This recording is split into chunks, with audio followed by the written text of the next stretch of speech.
भगवान ने नारद से कहा, देखो यही अंतर है कि तुम लोग अभी इस स्थिति में नहीं पहुंच पाए कि तो बड़ा अनर्थ हो जाएगा, पर उनके हृदय की भावना ये है कि जैसे प्रियतम को सुख मिले, जैसे उनको आनंद मिले, वही जो है हमें करना है।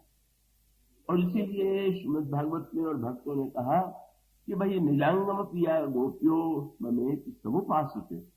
गोपियां जब अपना श्रृंगार करती हैं तो विषय परायणता की भावना से नहीं, अपितु श्याम सुंदर इस रूप में देखना चाहते हैं।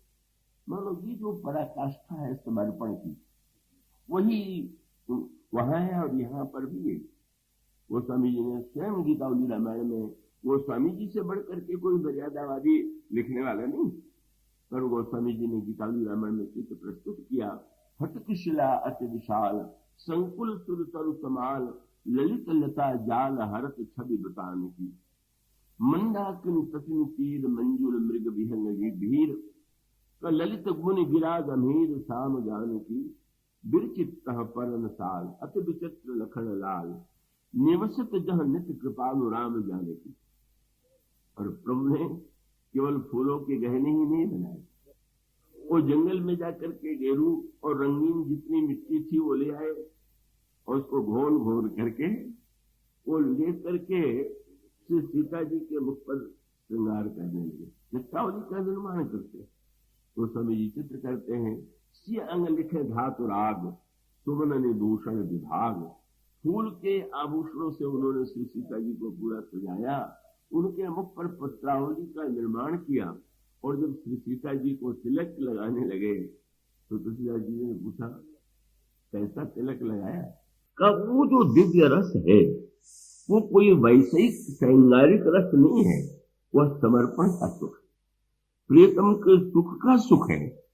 और गोस्वामी जी ने लिखा, भगवान राम ने पत्ते बिछाए, फूल की पंखड़ियां बिछाई और श्री सीता जी को बैठाया उस पर। और वही संकेत रामायण में, वही गीतावली रामायण में कि भगवान राम जो है, कब वो भगवान श्री राम अपने हाथ से पत्ते बिछा करके श्री सीता जी को बैठाते हैं तो उसको उस रस में आप अनुभव कीजिए कि जो समर्पण की वृत्ति होती है, महत्व क्रिया में जो ढूंढेगा वो तो प्रेम का रहस्य समझ नहीं सकता। प्रेम का रहस्य ऐसी समर्पण की वृत्ति, और वही समर्पण की जो पराकाष्ठा है वही सूत्र रामायण में। और वो प्रसिद्ध पद, श्री राधा रानी ने एक दिन गोपियों से कहा कि श्याम सुंदर तो मुझसे बहुत प्रेम करते, अगाध प्रेम करते।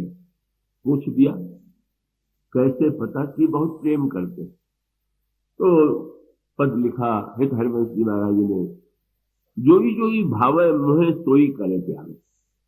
जो मुझे अच्छा लगता है वही श्री कृष्ण करते। तो संसार में तो प्रत्येक व्यक्ति यही चाहता है, समस्या संसार की यही है कि प्रत्येक व्यक्ति चाहता है कि मुझे जो अच्छा लगता है वही दूसरा करे।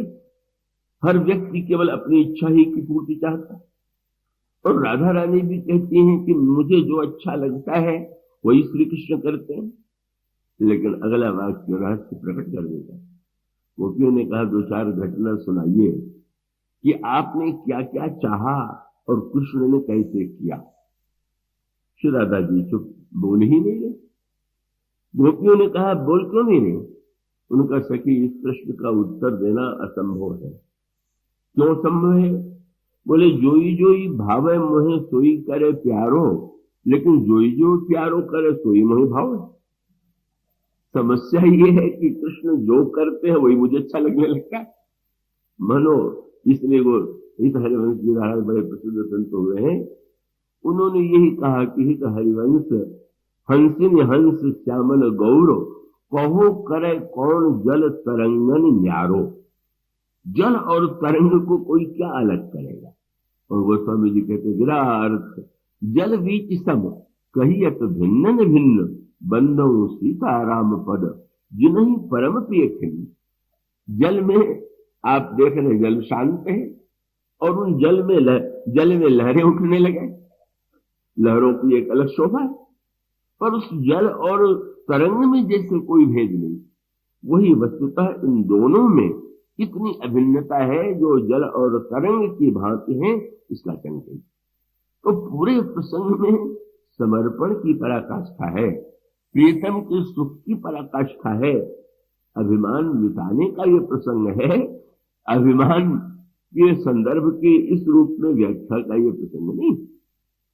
इसलिए सत्य तो यही है कि भगवान श्री राम धनुष तोड़ने के बाद गोस्वामी जी ने बड़ा मधुर चित्र प्रस्तुत किया। अब सूत्र ये है कि अहंकार को तोड़ने के संदर्भ में प्रभु का रूप क्या है। और रामायण में संकेत किया गया, ज्ञान मान जह एक उनाई। ज्ञान की एक ही कसौटी है कि अभिमान का लेश न। ये फर्क। और इसका अभिप्राय यह है कि जिसको ज्ञानी होने का अभिमान है वो भी वस्तुतः ज्ञानी नहीं। भगवान ज्ञानी नहीं है बल्कि ज्ञान है। बहुत ही तो अंतर। जब हम गुणी मान लेते हैं तो अभिमानी हो जाते हैं। और भगवान में तुरंत बात धनुष टूट गया, कल आपके सामने प्रसंग आया था। अभिमानी राजा जो एकत्र हुए थे वो तो उस धनुष को हिला भी नहीं पाए। और प्रभु जो है उनमें तो अभिमान का लेश नहीं है। और गुरु के द्वारा प्रेरित भगवान राम के द्वारा धनुर्भंग हुआ। इसका आध्यात्मिक संकेत है, वेणु गुरु होई की ज्ञान। भगवान गुरु ही प्रेरित करता है और धनुर्भंग हो गए।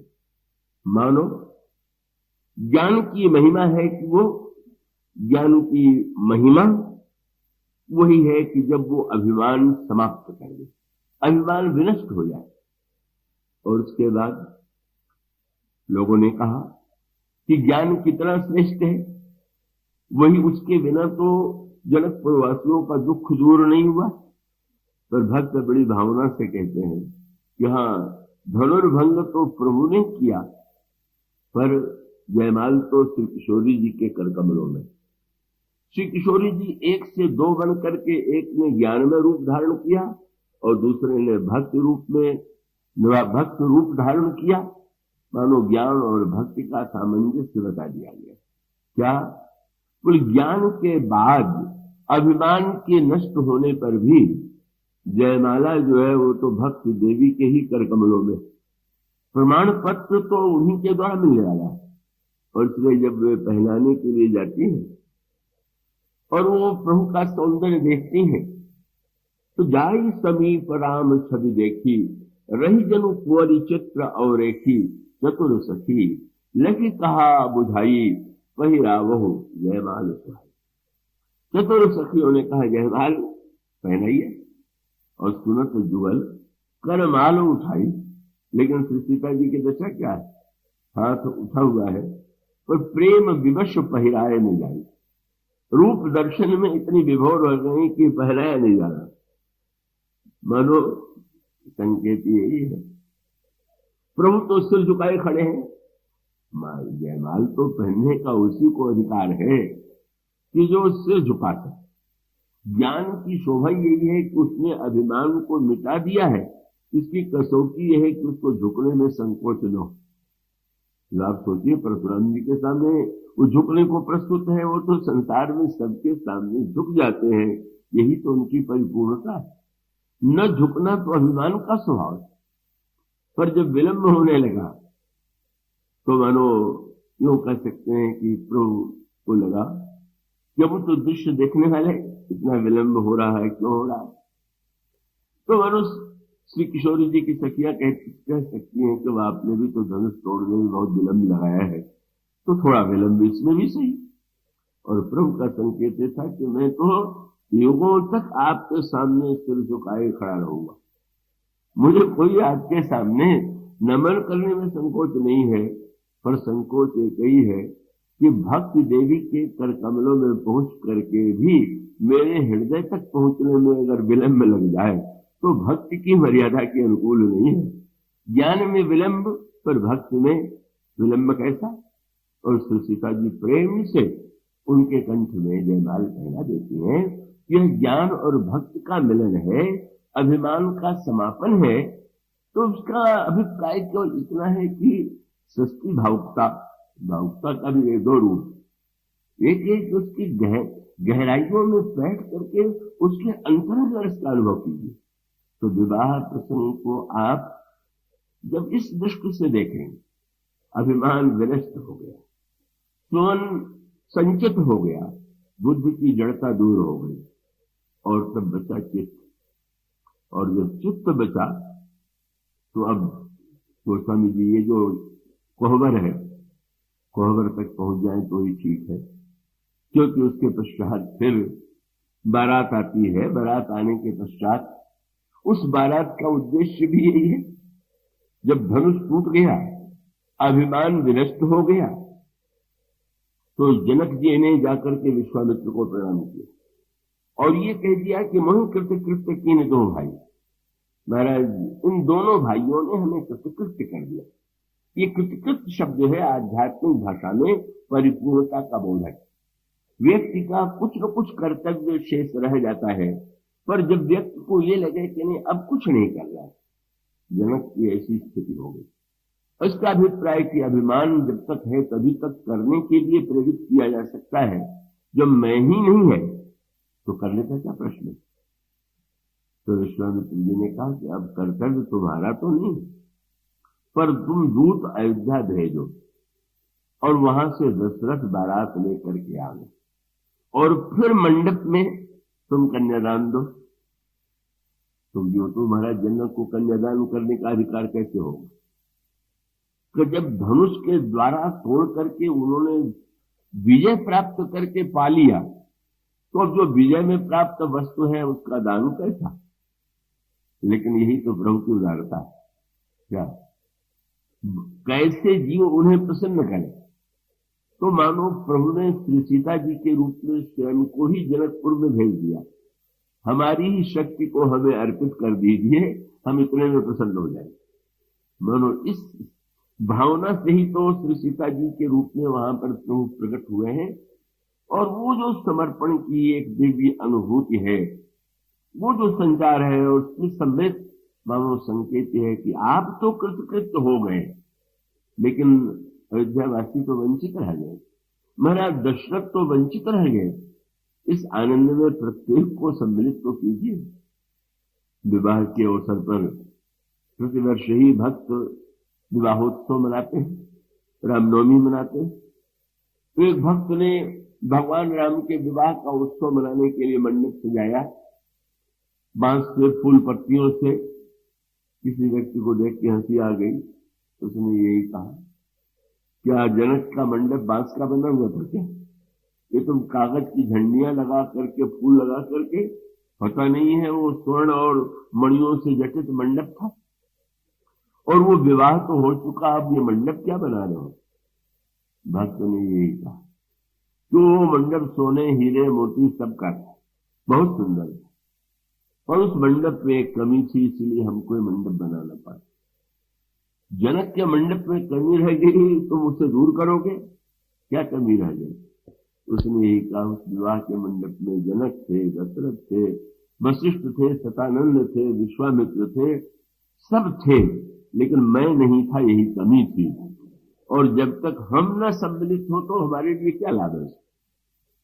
इसका उद्देश्य यह है कि हम भी उसमें सम्मिलित। ये जो सूत्र है, कथा का अर्थ इतिहास केवल सुन लेना नहीं, जो प्रसंग हम और आप कह रहे हैं, सुन रहे हैं, उसमें हम स्वयं भी सम्मिलित हो जाए, यही इसका उद्देश्य है। जब ये अनुभव होने लगे कि स्वयं उस दृश्य में हम भी एक पात्र हैं। आपके सामने जब ध्यान की बात नित्य कथा के पहले की जाती है, तो यही थोड़ी कहा जाता है कि भगवान राम के पीछे भरत जी बैठे खड़े हैं, लक्ष्मण जी और शत्रुघ्न जी दाएं बाएं।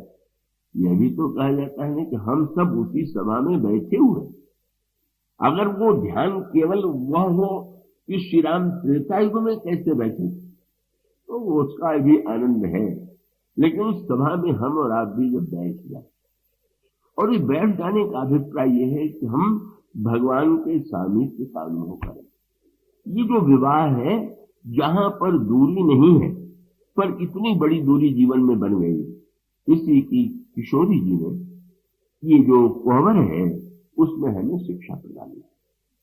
और वो सूत्र बस मैं आशा करता हूं कि जो लोग नियम से सो चुके हो, अब थोड़ा सुन लेंगे, उतने से भी अंत में फल प्राप्त हो जाएगा। और सूत्र ये है कि श्री सीता जी भगवान राम का दर्शन कर रहे, पर कहां दर्शन कर रहे? और तब गोस्वामी जी कहते हैं, निज पानी मनिमह देख अति मूरति स्वरूप निधान, चालत न भुज वल्ली विलोकन, विरह भय वस जाने की। ये तो इतना अद्भुत है। इसमें ज्ञान की दृष्टि से इसकी व्याख्या है, भक्ति की दृष्टि से इसकी व्याख्या है, स्वयं लोकाचार की दृष्टि से इसकी व्याख्या है, और उसको सूत्र के रूप में वो कहें कि सारी सखियां श्री राम को देख रही हैं, पर श्री सीता जी नहीं देख रही। तो गुरुजनों को यही लगेगा कि ये बड़ी संकोचमयी है, तो अब इतनी भीड़ में अपनी प्रियतम को देखना उन्हें उचित नहीं लगा, इसलिए संकोच के मारे नहीं देख रहे।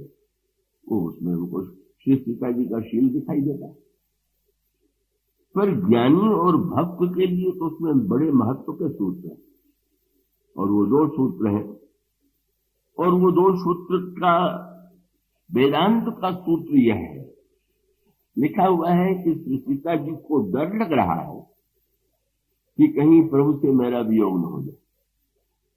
लीजिए, पास बैठी हुई है और गोस्वामी जी कहते हैं विरह भय बस जानु की। कितना बड़ा सूत्र है।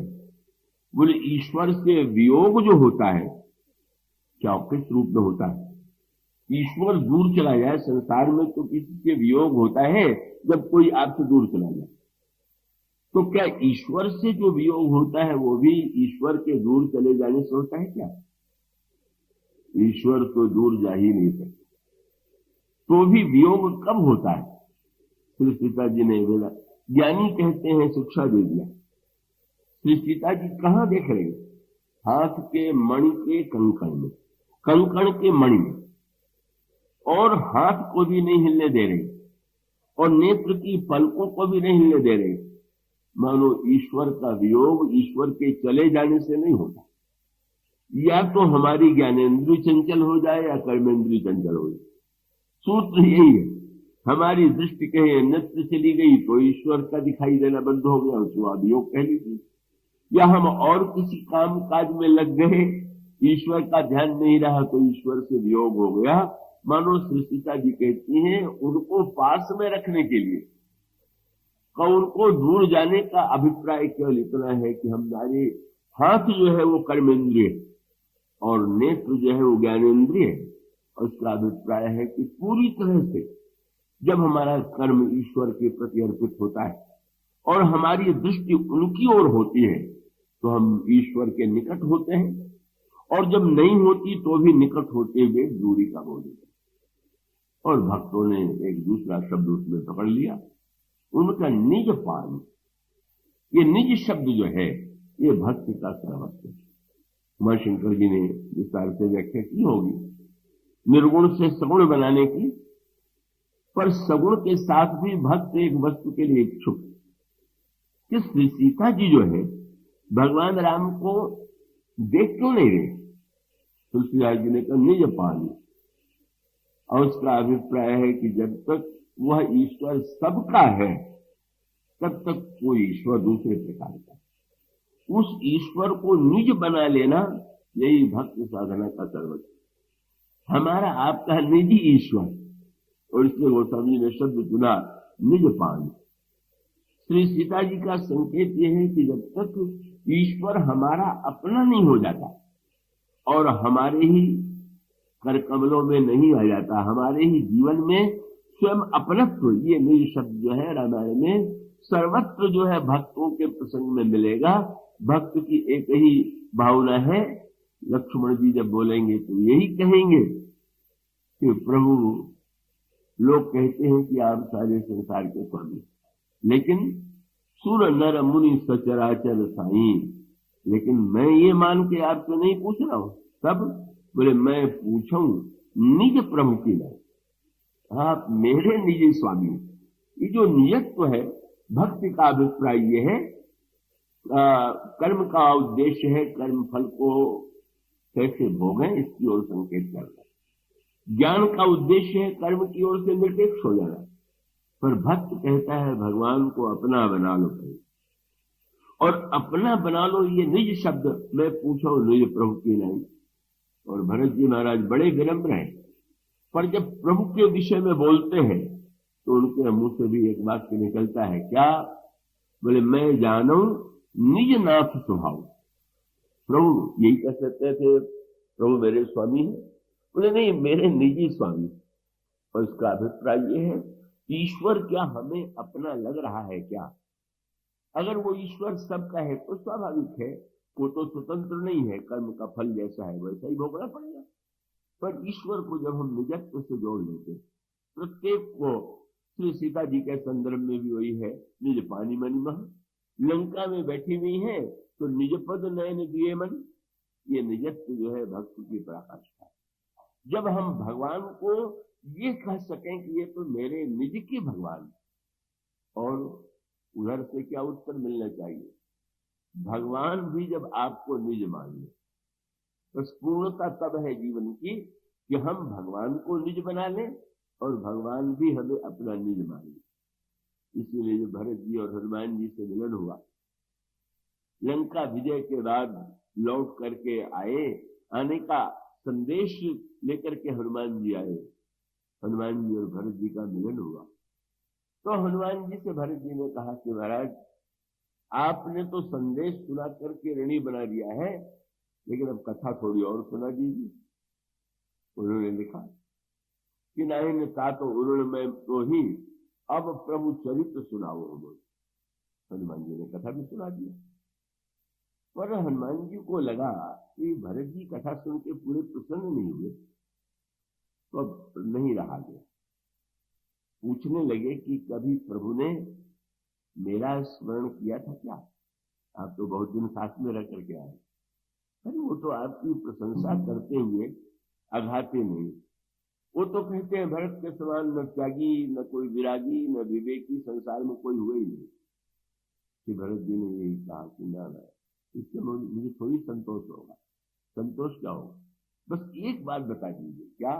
बोले निज दास जो रघुवंश भूषण कबहु मम सुमिरन करो। क्या कभी उनके मुंह से शब्द आपने सुना कि भरत मेरा निजी सेवक? निज शब्द नहीं है तो चाहे जितनी प्रशंसा करें, उससे हमें क्या संतोष होगा? यही जो निजत्व है, यही भक्ति का सर्वस्व। ये विवाह जनक ने किया तो आपको क्या आनंद मिलेगा हमारे आपके स्वयं जीवन में? और इसीलिए गोस्वामी जी ने कहा ये जो जनक का मंडप है ये तो जीव का हृदय है। और गोस्वामी जी कहते हैं सुंदरी सुंदर वर्ण सह सब एक मंडप राजही, जन जीव उर चारी अवस्था विधुन सहित विराजही। उसको अयोध्या से मिथिला में लाइए, मिथिला से पुष्पवाटिका में लाइए, पुष्पवाटिका से धनुष यज्ञ में लाइए, धनुष यज्ञ से विवाह के मंडप में लाइए, और ले आने के बाद जब आप कोहबर में उसको ले आएंगे और आप अपने हाथ के निज मणि कंकड़ में उसे देखेंगे, बस वह ईश्वर इतना अभिन्न, इतना प्रिय प्रतीत होगा, इतना रसमय प्रतीत होगा। और वो जो अंतिम समस्या है चित्त वाली, उसकी व्याख्या तो अब रही गई। हमारे श्री शिष्य मैत्री शरण भी कह देते हैं कि आप कभी कोई प्रसंग पूरा ही नहीं करते, कहीं तो पूरा कर दिया करिए। तो मैंने कहा वो पूरा होगा कैसे? वो तो मेरे बस का कोई का उपाय नहीं है। और बस इतने कह सकते हैं कि ये जो चित्त है इसका उपाय क्या है? मन को भगवान अपनी ओर आकृष्ट कर दे, बुद्धि को चेतन बना दे, अहंकार को खंडित कर दे, और ये जो चित्त है तो इसके लिए तो एक ही उपाय है। गोस्वामी ने लिखा कि भगवान के माथे पर जो मौर है उसका ध्यान कीजिए। और ये कैसा मौर है? बोले गाथे महामणि मौर मंजुल अंग सब चित्त चोर है। ये चित्त चोरी चला जाए, ये चित्त पूरा कबाड़ खाना है पूर्व पूर्व जन्मों का।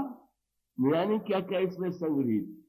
कई लोग बड़े गर्व से अपने कई पीढ़ियों का रखते हैं घर में सजा करके, ये हमारे पिताजी का है, ये उनका है, प्रसन्न होते हैं, होना भी चाहिए। तो बाहर तो आप संग्रह करके रखते हैं, उपयोग हो चाहे न, पर उससे भी अधिक संग्रह जो है हमारे आपके चित्त में, इसी जन्म का नहीं, न जाने कितने जन्म का, इतना अच्छा बुरा सब संस्कार संग्रहित। और तब उसका उपाय क्या?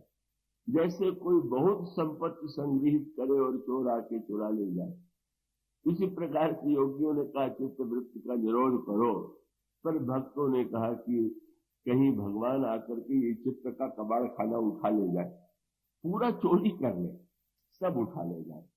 इसलिए गोस्वामी जी कहते हैं भगवान के हाथ में मुद्रिका है, और उस मुद्रिका में क्या चमत्कार है? गोस्वामी जी ने कहा कर मुद्रिका चोरी चित्त ले। प्रभु जब चित्त को चुरा ले, सब कुछ जो संग्रहित है वो चित्त प्रभु की दिशा में पूरी तरह से वे उसको ले ले, और यही व्यक्ति के जीवन की धन्यता है।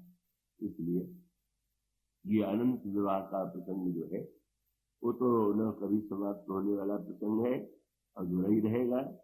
वो तो भक्त कवि ने, हमारे कवि ने कल्पना किया कि अगर इतने एकत्र हो जाएगा, सबसे मुख्य है शेष जी के अधिक, तो उस कवि ने कल्पना किया कि होय के कोटि शेष, पहले करोड़ों शेष को एकत्र कर लो, और शेष शेष प्रति कोटि शीश, और प्रति शीश कोटि कोटि मुख प्रगटावे, और प्रति मुख कोटि कोटि रसना धरावे थे, और प्रति रसना पे कोटि भारती बसावे। ऐसा लंबा गणित का चक्कर है।